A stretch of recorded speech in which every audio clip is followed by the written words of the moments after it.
ఈ ఉదయకాల సమయంలో నీ ఫ్యూచర్ గురించి నీకు చాలా ప్రశ్నలు ఉన్నాయేమో. నా భవిష్యత్తు ఎలా ఉంటుంది, నా భవిష్యత్తు ఎలా ఉండబోతుంది. ఒక దైవజనుడు ఏమంటారంటే, I can trust my future in to God's hands because he is the author.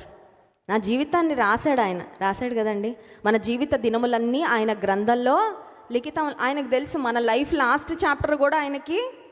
He knows the last chapter of our life.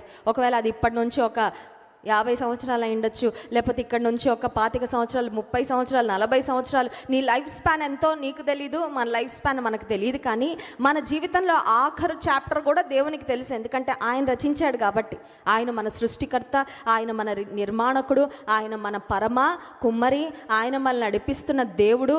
ఆయన జీవం ఇచ్చాడు కాబట్టి మనం బ్రతుకుతున్నాం. కాబట్టి నీ భవిష్యత్తును గురించి ఒకవేళ నీ మనసులో ఆందోళన ఉంటే, నీ మనసులో ప్రశ్నలు ఉంటే, అభద్రతా భావం ఉంటే, ప్రభు చేతికి సంపూర్ణంగా అప్పగించుకొని నువ్వు నిశ్చింతగా ఉండి బలిపీఠము కట్టాలా.